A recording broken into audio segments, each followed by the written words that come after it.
Welcome everyone. My name's Jenny. I'm the marketing manager with Hands Across the Water. I'm so glad that you're all joining us online today for this special session with Julian Mather.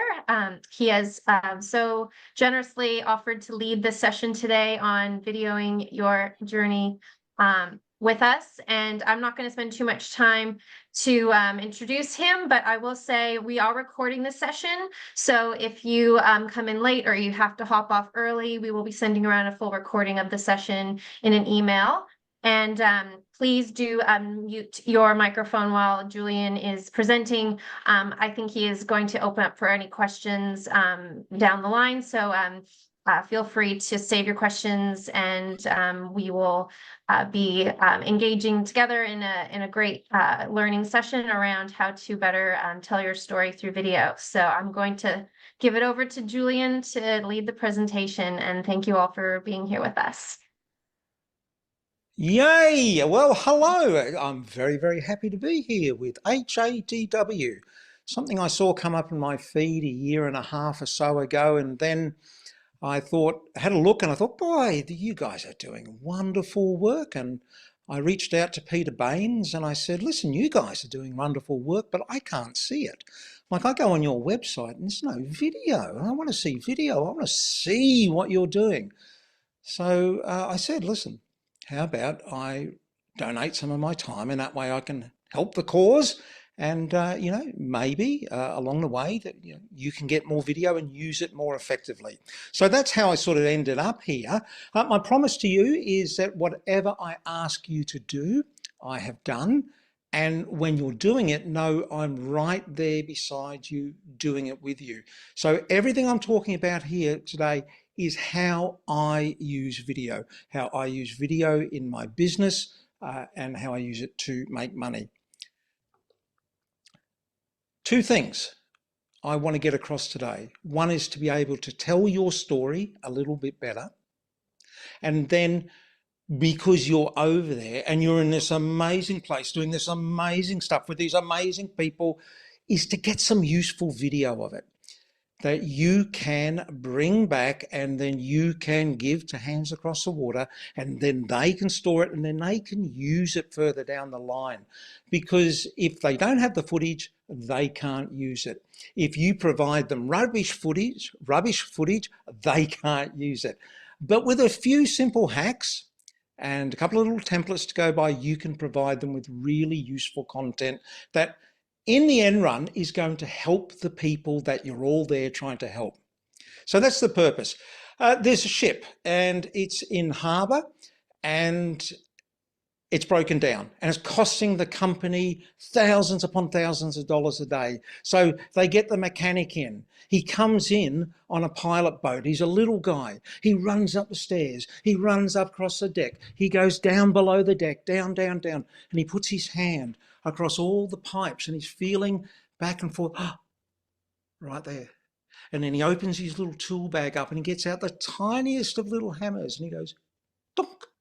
And the ship goes, roars into life. He closes up his bag. He goes up the steps, across the deck, back onto the boat. He's gone. Next day, he sends in the invoice to the company, $10,000, and they flip out. They say, you were only there for 5 minutes. Send us an itemized account. He said $2 for tapping with the hammer and $9,998 for knowing where to tap. People want to know where to tap, particularly with video these days. We are in the attention economy. Our attention is precious. So if we're putting videos in front of people, we've got to be thoughtful and purposeful and tell them exactly what is in the video and then deliver that value to them in the shortest possible time. That's the name of the game now. So there was this guy named Peter Seisland. Oh yes, he's just like this guy in there. He was, I'm on the Hands Across the Water mailing list, and an email came through with a writer profile, Peter Seisland. Go and check it out on YouTube. And so I did. And this is what I found. Hi all, Peter Seisland here from Trinity Group. Now, I've been with Hands Across the Water since 2019. I've completed 3 amazing rides. They are absolutely fantastic. First one I was sort of dragged along or coerced into doing it, and I didn't really know what it was all about, like many people for the first time when they go. But in that first ride, I learnt so much. Okay, now that was about 3.5 minutes long. And you know what? I really got to know Peter in that 3.5 minutes. And I thought, God, this guy's got something to say. This is really good. But you know, it was a little bit wandering. It was a bit all over the place. And what it was is what we all tend to do is when we go on video, is that we've got this potato of knowledge, this big potato, and we want to give it all to everyone at the one time. And it's like if you try to eat a potato by itself, it's really hard to get down. So what we've got to do is we've got to turn our potato of knowledge into fries, because that is the same amount of potato, but that you can get through that really easily. So that's the name of the game. Turn our video potato into fries. So how are we going to do that? With a little bit of simple preparation. Now, here is a very, very basic script that you can use. And when I say script, people go, oh my goodness, I can't script, I can't remember. Just slow down. We'll get to that at the moment. The purpose of the script, more than anything else, is for you to think so your viewer does not have to think. Now, rather than you just going, top of mind and rambling here and off on tangents, people are trying to follow the thread of what's going on, and they're going to swipe off. They're not going to watch. So if we do the work ahead and you get into the habit of doing this, it becomes a very, very convenient way for you to condense that information and make sure it's valuable to the person who wants to hear it. So this is how we do it: a hook, an intro, a promise, a lesson, and a call to action. So we start off with a hook. You come across a video, you want to know, is this for me? And the easiest way to put a hook on is to make a statement, ask a question, make a confession about something, but make it relevant to the audience who you are wanting to watch this. So in Peter's case here, are you worried that you might not be good enough to do a Hands Across the Water ride? I'm sure there are so many people, when this is put in front of them, that is the big question in people's minds. So this would be a very interesting video. Someone would know that right from the get-go, right, this video could be for me. Then you can do a quick intro. Hey, I'm Peter Sison. I'm a veteran of 3 Hands Across the Water rides, soon to be a 4th. Then what you want to do is you want to make a promise in this video. And the promise is what the person watching the video is going to get out of this video if they invest the time. Because, if we get an email or we read a post we can scan, we do a headline, a sub-headline, and we go, oh yeah, no, I don't want to read that. Or yes, I do want to read that. But we can do it in about 2 or 3 seconds. With video, we have to invest the time to watch. And if we get a minute into a video and it's not what we thought it was, it's really annoying. It just is. So this is where we promise. In the next 60 seconds, I want to share with you the trick I use to ride 500 kilometers. Oh, right. Well, I would want to know that. Okay. Now, once you've made the promise, for you as the video maker, why that is really good is it goes, right, it focuses you down on the lesson you're going to teach is, can I ride 500 kilometers?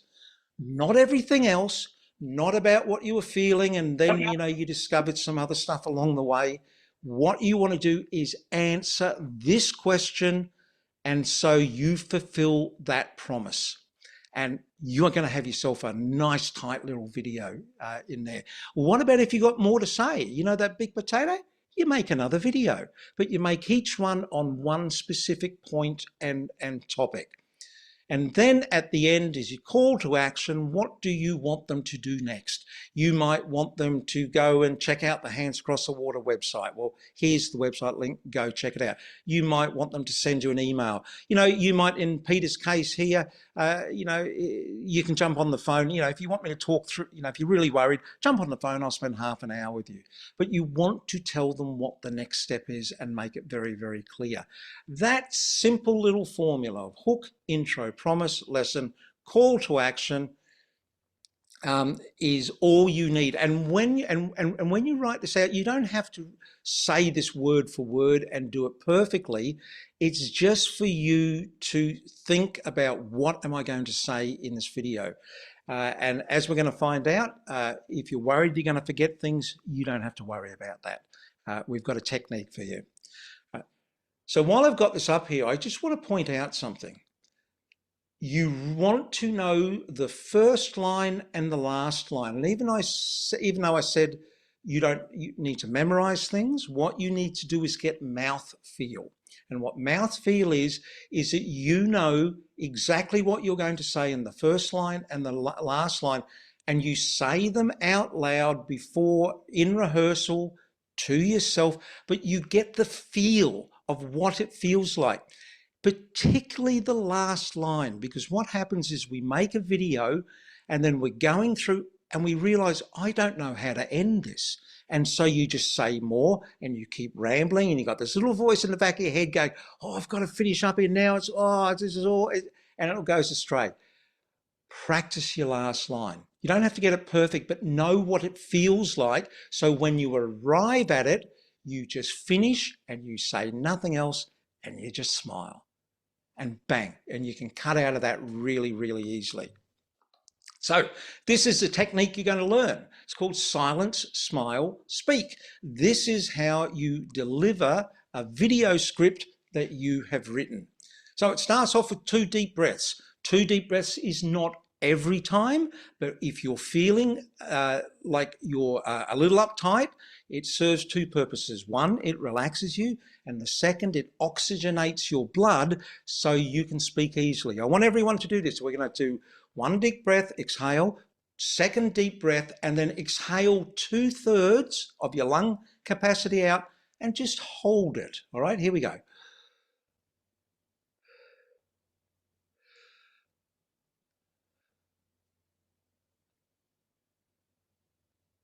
And you should feel you're in this really comfortable place. You've got oxygen in your blood. You've got the oxygen ready to deliver your first words. Because if you don't have that, this is what happens. You go, and you take this big gasp of air right at the start, and you know what that means? You have to cut it out, and it's really annoying and really frustrating. So just getting used to giving the 2 deep breaths when you need it, 2/3 of your air capacity out, bingo, you are set to present. And then this is most important of all, 2 seconds of silence, nothing. Zip it, lock it, throw away the key. Do not say anything for 2 seconds or longer. It doesn't matter, but don't say anything before you speak. And then before you speak, you smile. Now, when I say smile, I don't mean, what I mean is that when you're thinking about what you're going to talk about, you're in an internal state. You're in here, and before you speak, you need to go to an external state and speak outwardly. Think inwardly, present outwardly. The smile is the trigger that makes you think. And Peter did it really well, I must say, Peter Seisler. I was watching you did that fantastically, and it worked a treat.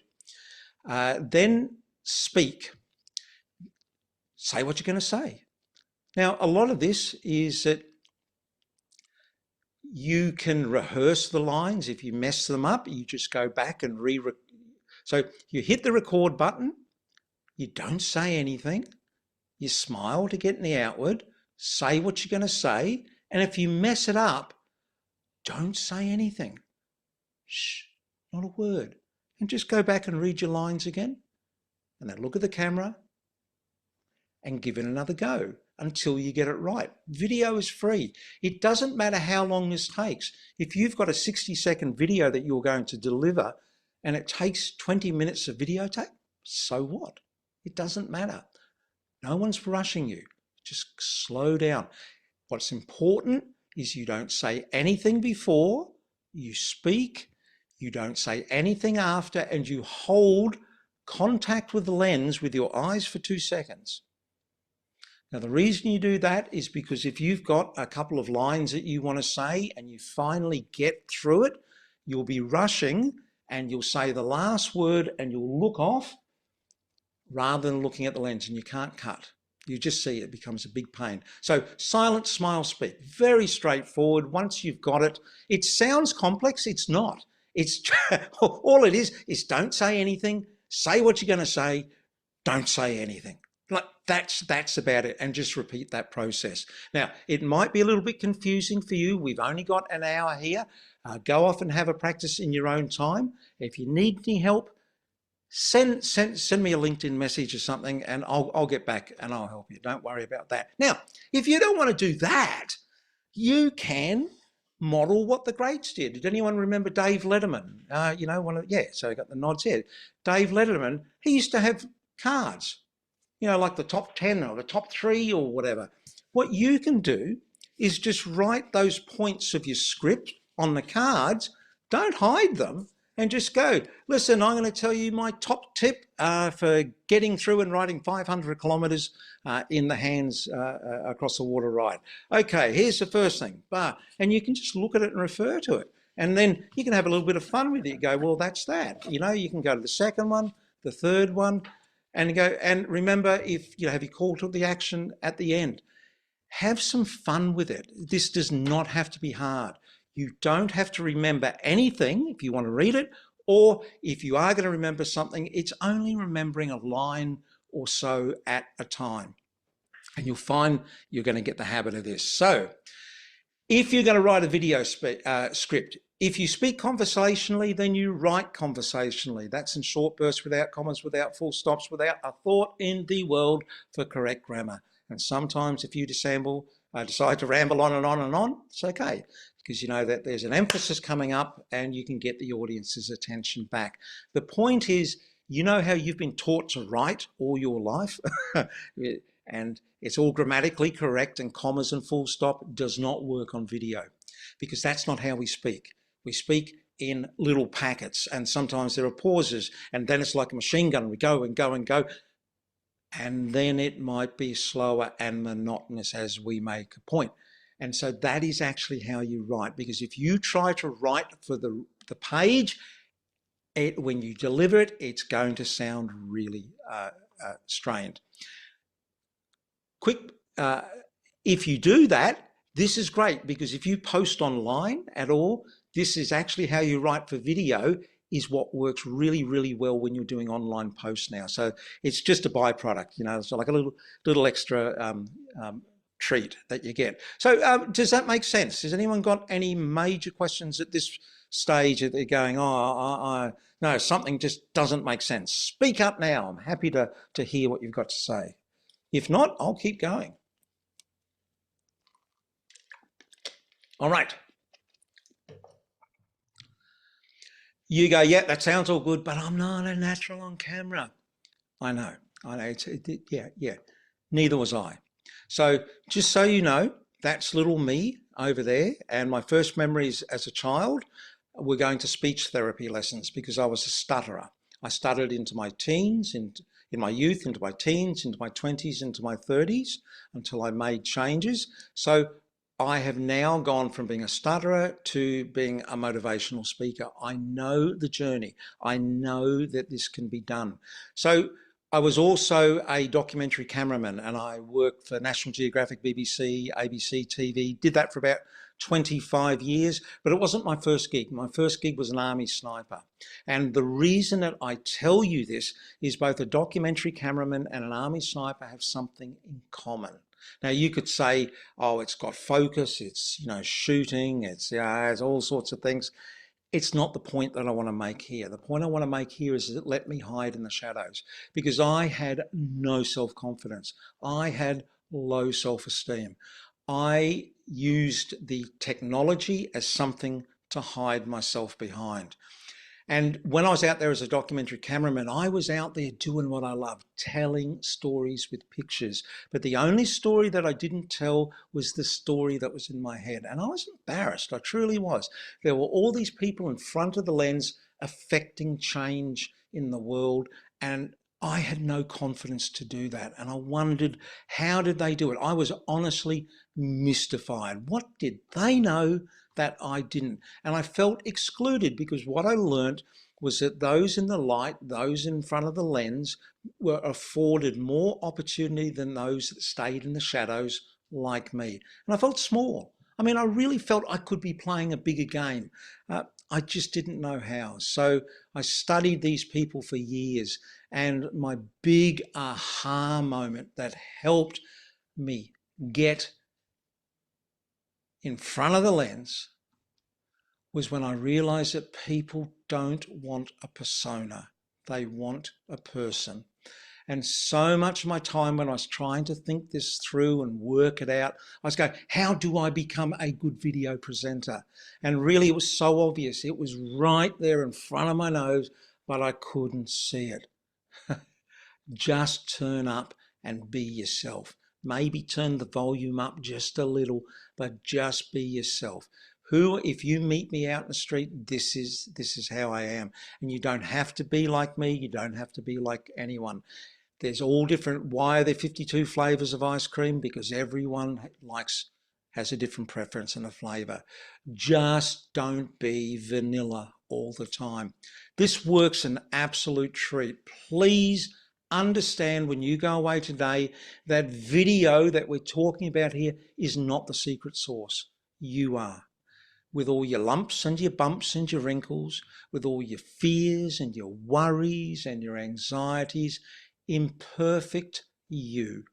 It works brilliantly on video now. And the more you try to fight across this, the more that you try to look at the corporate videos that they're making and you go, no, I want to look like that, the more it's not going to work for you. And it will not work for you for Hands Across the Water. Showing up as imperfect you, being willing to be a bit vulnerable and say, listen, I struggle with this stuff as well. Seriously, it's like a golden ticket for you. And I tell you, most of you will not do this. You will try to do the perfection, and then you'll finally go, you know, that bloke, he said that all those years ago, and we should have listened to him. I'll tell you, that's what's going to happen. So we also need to understand that you need to throw out the rule book. So when you go online and you're listening, you might type in how to make a video, you go on YouTube and there's all these people telling you need this light, you need this lens, you need this sort of camera, you need all this. Okay, you do if you're making creative videos, but we are not making creative videos. We are making persuasive videos. What is the point of you making these videos for Hands Across the Water? Yeah, sure. Have a nice little family, memory travel video or something like that. But really the purpose is to try to persuade other people to turn up and do this as well so we can help more people. And persuasive videos require a different set of rules. So I'm just pointing that out. So when you go online and you listen to all these great pieces of advice, they aren't what you need. Anyone got anything that they want to ask at this stage? I'm rocketing through this, I know, but I just want to make sure that we come in within our allotted time. Anyone got anything? No? Is it making sense to you so far? All right, got a couple of thumbs up. Great. All right, so let's just now get on to some nuts and bolts here. Let's talk about the tools and the new tools that are out there. So if we were going to do a motorcycle chase scene, if I was going to teach you that, I want to see in the chat now, do you think it would take a month to learn, a week, a day, an hour, or a minute? If I was to teach you how to create a motorcycle chase scene on video, what do you think? How long do you think it'll take? Go on, take a stab in the dark. Stick it in the chat there. There's no right or wrong answers. A day, an hour, for Nolene's an hour. Oh, Nolene, you're ambitious. No one else? Oh, everyone's overthinking it. Slow time. I know everyone's trying to find, where's the chat box? Where's the chat box? All right, okay. Don't worry about it from there. The point is, it's 10 seconds. It was a trick question. Watch.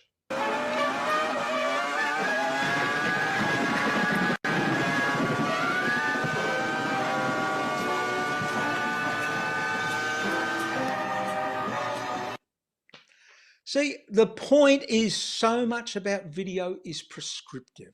If someone tells you what to do, to push this button, do that, set that up, half the battle is won. So if you're worried about, oh, I don't know anything about this video stuff, don't get hung up on that at the moment.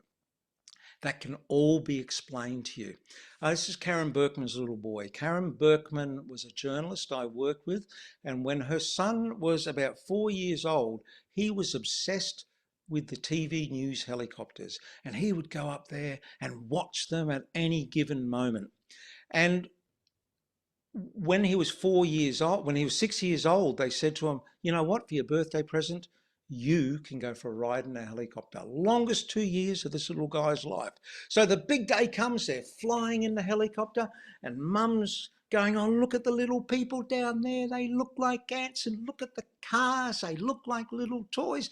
Isn't this fantastic? And she turns around and he's going, tears are coming down his face. They go, sweetie, what's wrong? What's wrong? You've wanted to do this for years. It took a couple of hours for them to get this out of him. But you see, when he was 4 years old and he was watching the helicopters fly away, he didn't understand distance and depth perception and vanishing points and perspective. He only saw the helicopter get smaller. He thought the helicopter was a shrinking machine. He thought his birthday present was to jump in there and to be turned into a tiny little person. Isn't it weird how we can stand side by side with somebody else, look at a piece of technology and see something completely different? Well, that is exactly what happens when I'm using a smartphone. I see other people and they're using it, playing Candy Crush and Wordle, make a few phone calls, use it for all these different things, but this is what I see. I see a smartphone advantage for your business or your outcome. It's a pocket-sized TV station. You've got it. You can go live to the world whenever you want. It's an anti-invisibility device for your business. If you are not on video in general terms, in a world that is addicted to the convenience of smart devices in their hands, if you're not on video, you're going to become invisible. Why? Because text on a small device is fiddly. It is far easier to shoot video. It's not only video, it's text and video. It's like arguing, is a knife or a fork better? Both got limited utility, but use them together, whoa, change the world.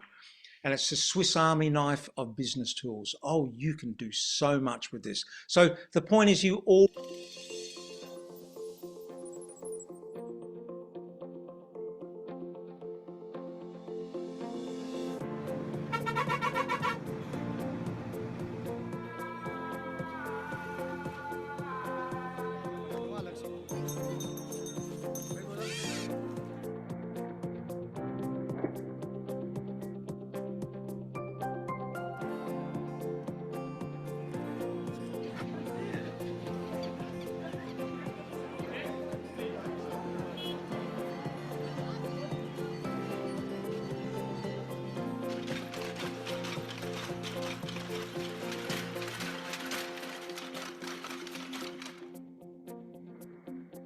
Okay, so I'm going to move on from that. The point is, brushes don't make the artist, and typewriters don't make the writer, and big, fancy, expensive cameras are not going to make you better videos. They will make a different type of video, but for the persuasive videos that you want, your smartphone is brilliant. Now, I have used all the best cameras, all the best lenses in the world. The only camera I own now is a smartphone. In fact, you're looking at me now on one. It's a smartphone 7, an iPhone 7. It is, what's that? 7, 8 years old now. This 7 or 8 year old technology, how's this picture look? Looks fine. So if you've got a relatively new smartphone, you have way more than you need. So don't go looking for other technology. Don't worry about that. So you can use your phone. Which phone? Right. If you've got a Nokia brick, can't use that. All right. But what I'm going to tell you will work for any of the smartphones. You know, buttons are in different places. That's all. First thing you've got to do is you've got to charge your phone, because you cannot make videos on flat batteries. So particularly when you're, over and you're riding, is you might need one of those little, extra power packs or something like that to stay charged. Video and photography is all about compromise.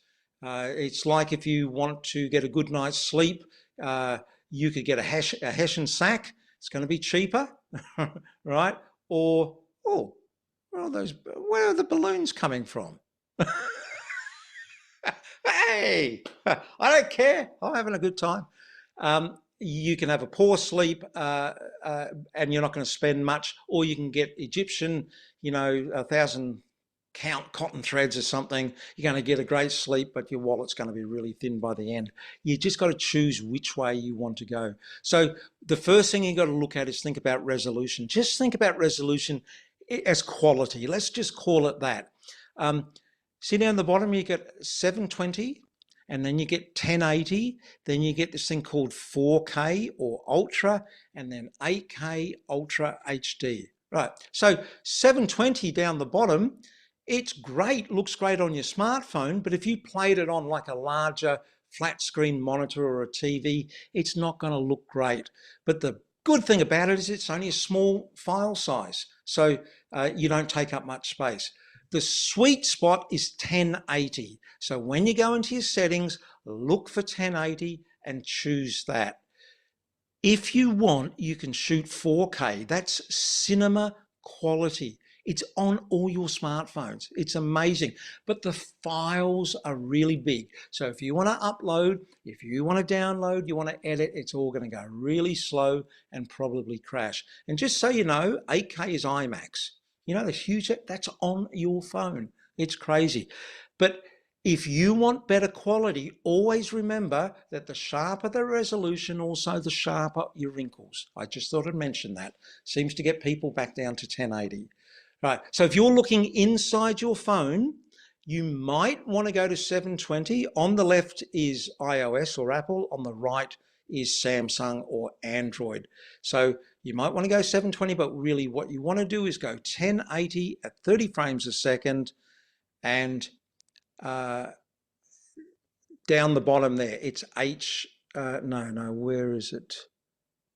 I've forgotten to mark it on there. It's FHD is the one that you want to go to if you're on Android. Oh, there you go. I was one behind. You probably want to do that, but you don't want to do these other things. All that, forget them. So you probably want to do FHD is full HD, or it's called 1080. Same. Just confusing. How much storage do you need? You need space on your phone. So just so you know, if you wanted to do 3 10-minute videos in that 1080, which is nice quality, it's going to take about 4 gigabytes of space. So, if you've got not much left space on your phone, you need to up your space a bit.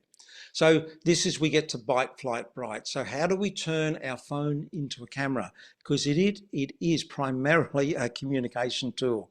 So the first thing we do is byte, gigabyte. We've got to clear up your memory. So if you've got all your holiday photos, snaps and all that, and you're going over on his hands across the water, you want to think about clearing out your phone before you go, because you're going to be really frustrated when you get there. You need some memory. Then what you want to do is put it into airplane mode. That's flight. Flight to remind you to put it into flight mode, because it is a phone. And if you're doing a video and maybe recording something, speaking to camera, and you're thinking, oh, this is going so well, I'm going to nail this, and then somebody rings you right near the end, it's ruined your video. So we've got to take it out of being a phone and put it into being a camera. That's the easy way, just flight mode. That's all you need to do. And then bright for brightness. We have our screens dimmed down so we can save battery power. We got to put it up because if we can't see what we're shooting, we can't expect to get a decent video. Bite, flight, bright. That's all you've got to do to turn your phone into a camera. Just quickly mention which is the best aspect ratio, so horizontal or vertical.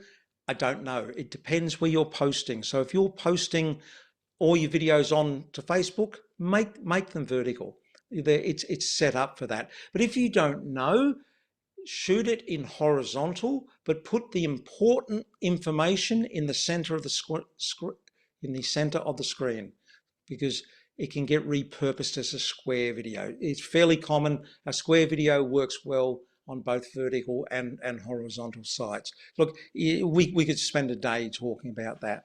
Then what you've got to do is you've got to listen for, look out, lock off. So this is what you're going to do when you're getting ready to shoot something, particularly you speaking. So just know there are two cameras on a smartphone. Brilliant, isn't it? The front camera or the selfie camera and the back camera. Use the selfie camera, the front camera. People will tell you the quality is not as good.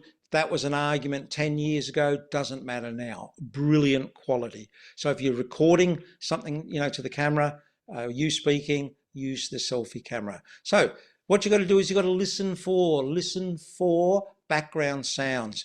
If you're in a noisy location, it is harder to remove the noise later than to find a quiet location. If you're stuck somewhere, well, we've just got to roll with it. But to spend a minute or two just going, can I go to somewhere that's a bit quieter, is going to pay off in the long run. Then what you want to do is you want to look out. You want to look towards something that is bright. So like a window, a door, an opening, because that means the light is coming back on you. And you are the most important thing on that video. We don't care about the background, we want to see you. So you want to be looking at something that is brighter. But how do you look good if you've only got one light? Just say you're inside and you want to record this video and maybe you've got a desk lamp. You can use a desk lamp. What you do is you put the light just above the camera lens so it shines in your eyes. And you go, but I don't like bright lights in my eyes. If that's you, if I were to tell you that it makes you look younger, which is true, all of a sudden, you've got a new relationship with bright lights. It's not as bad as you thought, is it?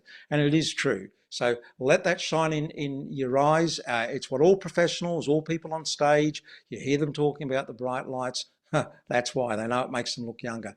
If you've got no lights, you're in a room and you want to get a quick video in, just darken your room down a bit so it's not too bright. Look up. You want to see you're not below a bright light because you get these dark shadows under the eye. It's called hostage lighting and it looks awful, and it can be fixed by taking one pace forward or one pace back. Then if you've got a computer and you've got no lights, open a Word document or a Keynote or something, just so you've got a white area, and then fill the screen as much as you can. And then on your keyboard, you've got the brightness settings, tap, tap, tap, tap, tap, tap, so it goes brighter. It becomes a beautiful big soft light. And if you put your camera just behind your screen, you look $1 million, all free. You've got this. Just so you know that if you get reflections in your glasses, first thing you do is you raise the light up. And generally that'll start to get rid of it. Doesn't have to be completely off. Just make sure we can see the center of your eyes. Fully auto works well. But I just want to let you know that with focus and exposure, you can control these so easily on a smartphone. So smartphones work really good when it's average scenes, but if it's not average, like I speak on stage a lot and sometimes you're against a black curtain with a bright light, it's not average and it tricks the camera. So here's what you do. You just in your normal video mode or photo mode, if you're doing this with photos, and whatever the important thing on the screen is, like this bloke here talking, that's important. Just put your finger like on the screen and hold your finger on the important bit, and you'll see a little box comes up or a little circle or something. And what that is means it's locked the focus on that part. And then with your finger, if you swipe up and down, just physically on the screen, swiping up and down, you'll see the exposure goes up, like the brightness goes up and the brightness goes down. And you can get it to look exactly how you want. Now, those settings, the brightness and the focus will stay locked until you turn your camera, you just go out of your camera app and it just resets. So you can always manually control your camera, really super easy. Then the next thing you do, oh, hang on, let me go back. The next thing you do is when you hit record, you look to where your counter is. See the little counter up the top? And you see the numbers, and 1 and 2 and 3 and 4. You want to make sure it's recording because it's so easy to tap the button and think you're recording, but you actually haven't started recording and you're recording nothing. It's really frustrating at the end.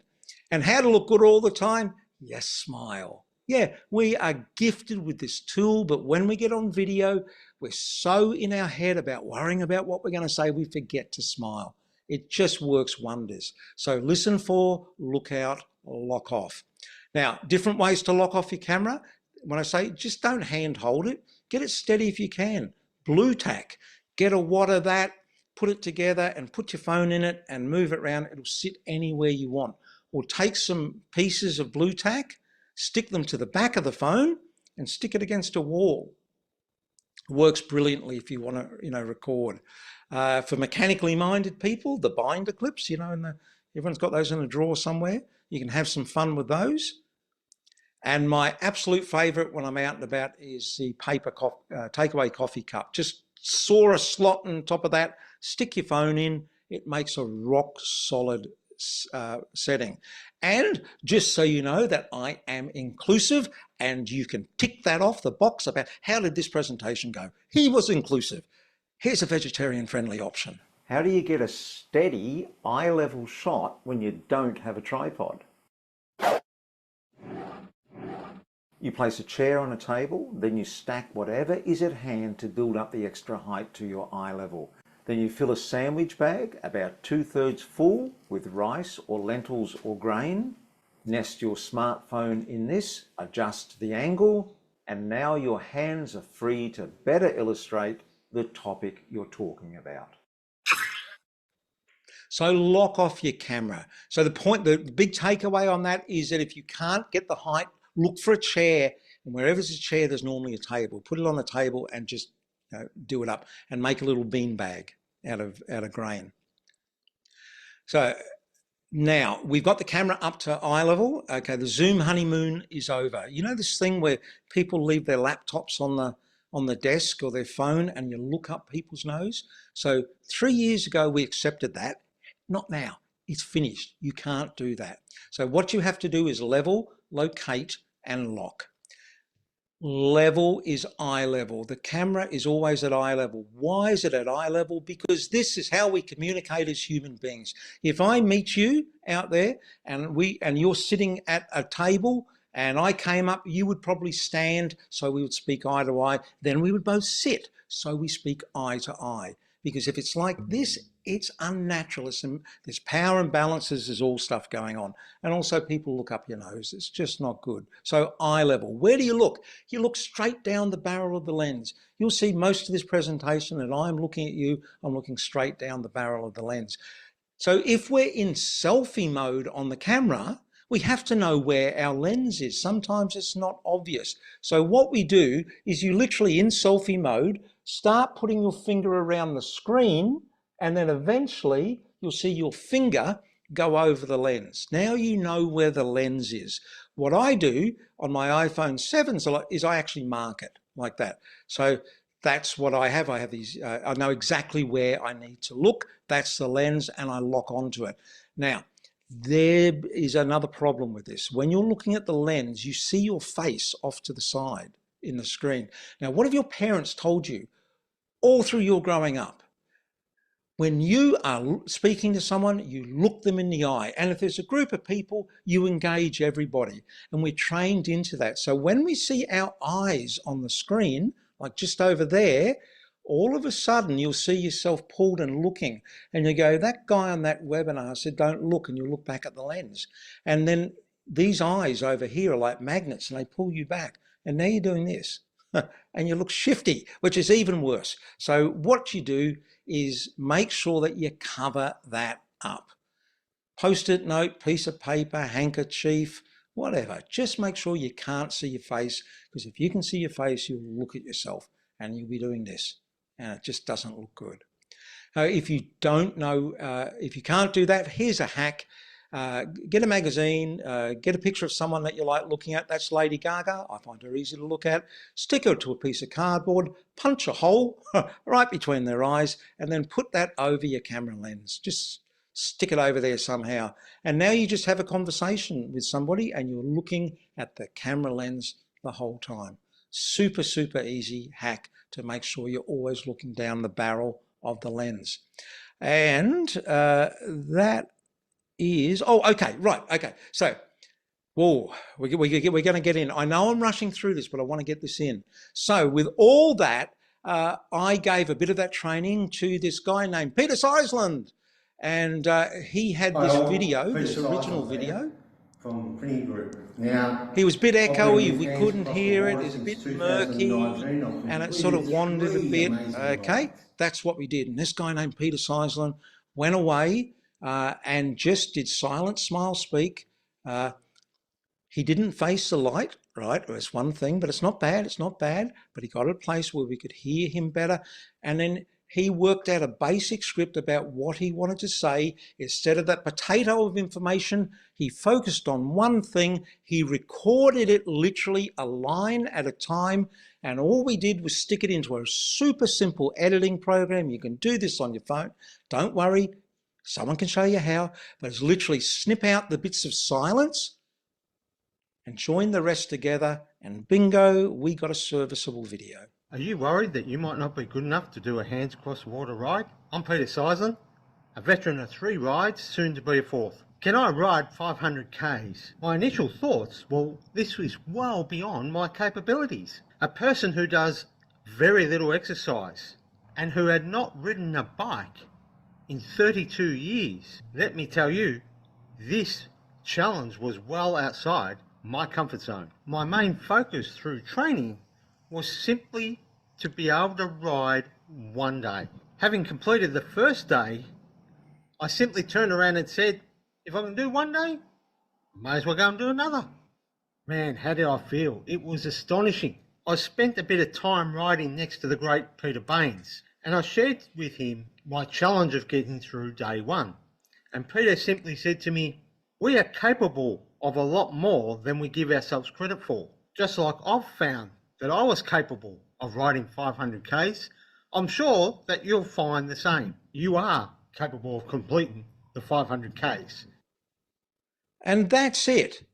That was just a little bit of training, and think you get a serviceable video.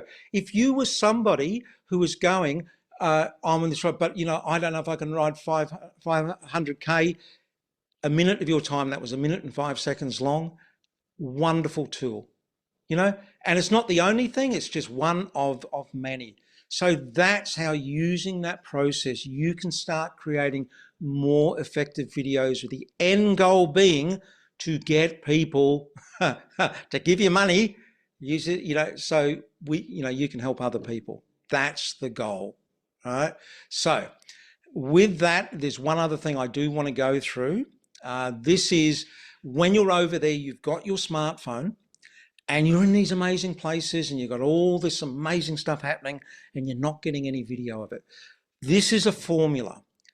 If you remember this formula and just use a couple of bits of it, your video ability is going to go from 0 to about 9 out of 10. And I guarantee if you shoot stuff this way and give it to an editor, they'll go, oh, who showed you how to do this? This is really good. Most people just give rubbish. Most people just press the button and go, oh, I'm not sure what I got a video. And, you know, we just wander around for a couple of minutes looking at everything. And it's just, it takes editors so long to, what you've done is created this tangle of shots, and it's so time consuming to unpick that to find a little usable bit. So what you end up doing is inadvertently costing the organization you're trying to help more money. So this simple formula is going to give them content, video content that you can come back with and go, hey, listen, I got that. And they go, hey, just put that in a file, send it to us, and we can keep it there. And if they ever need an editor to go to it, they'll go to it and go, oh, man, this is fantastic. I'll just grab these shots quickly. So this is the process. It's called shoot, show, shift. Which is actually, I've changed this, but we're going to go with shoot, show, shift. Right. This is from horrible to Hollywood in 3 easy steps. Number one, you've got to understand that people love stories. So when we're making videos out there, this is the basic storytelling formula. And this is based upon, you know, the Aristotelian 3-act storytelling. Introduce the characters, create tension between the characters, then resolve the tension at the end. This is a really simple way to be able to get that in most places you go. So one thing a lot of people forget is that the backdrop, the scenery, the location is a character. So the first thing we do is we show where we are. You know, you watch a movie and it might be a sci-fi movie, first shot, outer space. Oh, this is an outer space movie. I know where I am. Maybe it's a Western. It's, you know, on the red mesas on the plain. Oh, cowboy movie in the West. I got where I am. So show where we are. Show what's happening. So you've shown where we are. Okay, what's the main action? Oh, you're over there. We're, you know, off and riding, you know, in a group today. Show some, you know, of what is happening. So show where we are. Show what's happening. Show who's reacting. See, that's what drama is. Drama is action and reaction. And we always forget to shoot the reaction to what's going on. And this is key to storytelling. So this formula, show where we are, show what's happening, show who's reacting. Now, I'm going to run through this at pace, and you just think about the pictures you're looking at and the story that it tells, that you get what's going on, just with these 3 basic shots. Here we go. Show where we are, show what's happening, show who's reacting. We're at an event, someone was speaking, whoa, successful event. Show where we are, show what's happening, show who's reacting. You're getting the feel for this? These 3 shots alone will get you out of so much trouble. So show where we are, show what's happening, show who's reacting. That is how you simply tell a story. Even if you're not thinking about the story you're telling, if you've got those shots later on using a magic of video, you've got the material that you can start putting those together to effectively tell the story. So when you're over there and you're cycling and you go, oh, yeah, here's Jenny and Dave and they're riding down, you get a shot, okay. If your friend is next to you, turn the camera around and get them to, you know, do a looking shot or do a waving shot as they're going by. If there's little kids, you know, get kids watching. It's the reaction. And remember, a couple of wide shots to show where we are. So the next thing we want to do is whenever you go into a situation, you want to shoot a wide shot. First thing you do, shoot a wide shot. Then you shoot a mid shot, like sort of tighter shot, you know, not super tight, not super wide, middle. It's like the Goldilocks of shots, right? In the middle. And then shoot a close-up of what's going on. So again, this is a pattern. Shoot a wide shot, shoot a mid shot, shoot a close-up. But here's the magic. Shoot a wide shot, shoot a mid shot, shoot a close-up. But they happen to be the exact shots you need for show where we are is a wide shot, Show what's happening is generally a mid shot, and show who's reacting is generally a close-up shot. So just by those 6 things, if you get a combination of those shots, somebody can tell a fantastic story later on. So this is a good habit. Shoot wide shots, shoot mid shots, shoot close-ups. Then the last thing we want to do is shift. We want to shift and to make remarkable videos, because you don't want your video to look like the video next to you, the next one, and the next one, and the next one. You want them to look different. And it's really easy to make your videos look different, because 99 out of 100 people hold their camera here because it's comfortable and convenient, sort of at face, chin, chest level. Just don't hold it there and you will make remarkable videos. What's remarkable? Worthy of remarking upon. So shift up is the first thing we do. Somehow get up and get a higher looking shot. It's an odd thing until you work, when you finally work that out, you're looking down on top of a plane directly above onto the tarmac. The world looks different from up there. I'm not saying that you need a drone, but the world looks different. I mean, this world looks different. We don't see it. You don't have to be out there. If you're just inside, you can stand on a chair rather than just shooting from it at eye level. So shift up. And once you shift up, think about shifting down. The world looks different from a low angle. We don't get down there that often because it hurts our knees and our back. So shift down. It looks different. And then the last thing we do is we shift in. Most of the time we shoot a video, we go, oh, I don't want to get in people's way or something. And so you stand right back and everyone's about that big in the video. What you want to do is you want to get into the ringside view of life, up close and personal. And honestly, if you put a smile on your face, you say to someone when you're in there, it's okay, don't mind if I just get a little closer to you. It's really easy. People are very, very generous. And stick a smile on your face.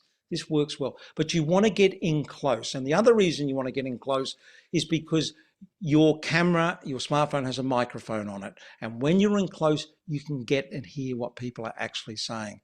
So that's the process. Shoot, show, shoot, shift, show where we are, show what's happening, show who's reacting. You tell a story.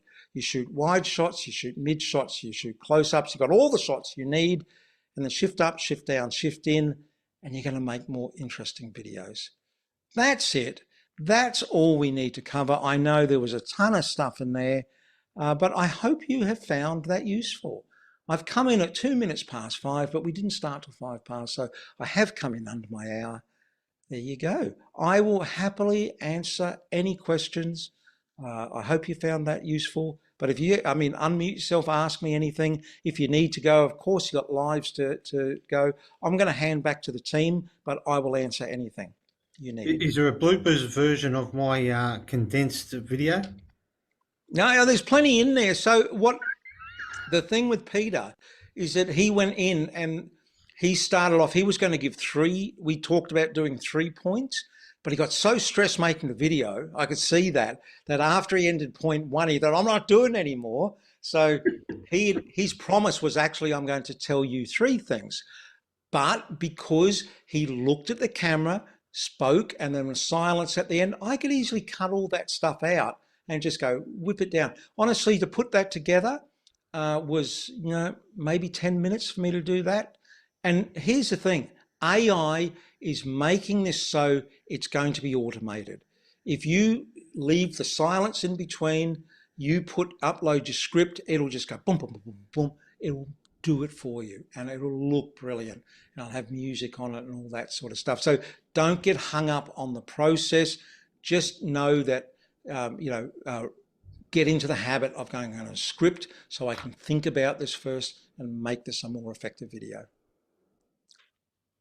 Thank you, Julian, so much. I just had a quick question around what's kind of the sweet spot with length of these videos? Like, do we want to keep them under a minute long, or what's your thoughts on that? Yeah, exactly. And great question. So there are many different types of videos, but generally what you want to do is keep your videos nice and short, about 90 seconds.